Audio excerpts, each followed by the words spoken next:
আসসালামু আলাইকুম রহমতুল্লাহ। আজকে আমি আপনাদের সাথে যে হাদিসটা শেয়ার করব এটা মুসলিম শরীফের হাদিস, এবং এই হাদিসটা আমি মানুষের সাথে যখনই দেখা সাক্ষাৎ হয় বা কোরআন হাদিস নিয়ে আলোচনা হয় তখন চেষ্টা করি অন্যান্য হাদিসের পাশাপাশি এই হাদিসটাও মানুষের সাথে শেয়ার করার জন্য, যাতে করে এই হাদিস সম্পর্কে যারা জানে না তারাও যাতে এই হাদিসটার সম্পর্কে জানতে পারে। আল্লাহ রাসূল সাল্লাল্লাহু আলাইহি ওয়াসাল্লাম বলেছেন, আমি আমার উম্মতের ওই সমস্ত লোকদের সম্পর্কে জানি যারা কিয়ামতের দিন হাসরের ময়দানে উঁচু উঁচু পাহাড় সমান নেকি নিয়ে আসবে, সওয়াব নিয়ে আসবে, আমলনামা ভরপুর সওয়াব নিয়ে আসবে। কিন্তু আল্লাহ তাআলা হাসরের ময়দানে তাদের সকল নেকি সমূহ নষ্ট করে দিবেন। হাসরের ময়দানে তাদের সকল আমল বরবাদ হয়ে যাবে, নষ্ট হয়ে যাবে। তখন সাহাবারা সবাই আতঙ্কিত হয়ে গেল, ভয় পেয়ে গেল যে আমরাও কি তাদের অন্তর্ভুক্ত হব নাকি। তখন আল্লাহ রাসূল সাল্লাল্লাহু আলাইহি ওয়াসাল্লাম বললেন, তারা তোমাদের মতোই মানুষ হবে, তোমাদের মতোই আমল করবে, এবং তারা তোমাদের মতোই মানুষের সাথে লেনদেন করবে।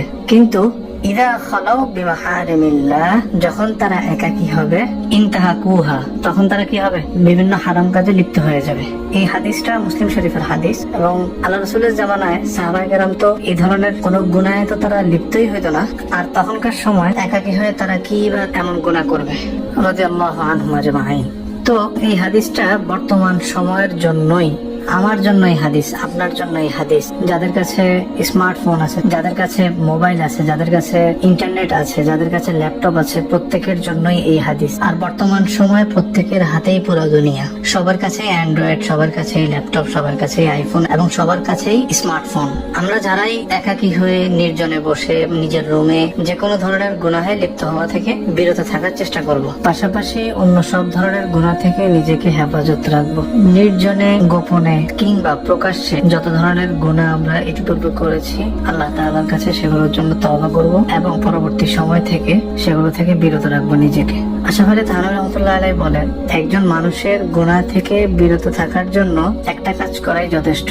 সেটা হচ্ছে যে রাতের বেলা যখন আমরা ঘুমাতে যাই তখন যদি আমরা হিসাব করি যে আমি সারা দিনে কয়টা মিথ্যা কথা বলেছি, কয়টা গুনার কাজ করেছি, এবং কতগুলো ভালো কাজ করেছি এবং সওয়াবের কাজ করেছি, এই জিনিসটা আমরা যদি প্রতিদিন ঘুমানোর আগে হিসাব করে ঘুমাই, তাহলে ইনশাআল্লাহ আস্তে আস্তে আমাদের গুনার কাজ কমে আসবে, মিথ্যা বলাও কমে যাবে, এবং আমাদের সওয়াবের পাল্লা, নেক আমলের পাল্লা ভারী হবে ইনশাআল্লাহ। একটা জিনিস মনে রাখবেন যে কিয়ামতের দিন হাসরের ময়দানে যদি নিজের আমল সমূহ বরবাদ করতে না চাই, তাহলে নিজের একাকিত্বকে পাক সাফ রাখার পাশাপাশি, পবিত্র রাখার পাশাপাশি অন্যান্য আমলগুলোও চালিয়ে যেতে হবে। মানুষের সামনে আমি যতই আমল করি না কেন, নির্জনে বা গোপনে আমি যেসব বদ আমলগুলো করতেছি, যেসব হারাম কাজে আমি লিপ্ত হইতেছি, সেগুলো সম্পর্কে কেউ না জানলেও আল্লাহ তাআলা জানেন। সুতরাং আল্লাহ তাআলা আমাদের সবাইকে এই হাদিসটি জেনে এবং বুঝে সে অনুযায়ী আমল করার তৌফিক দান করুন।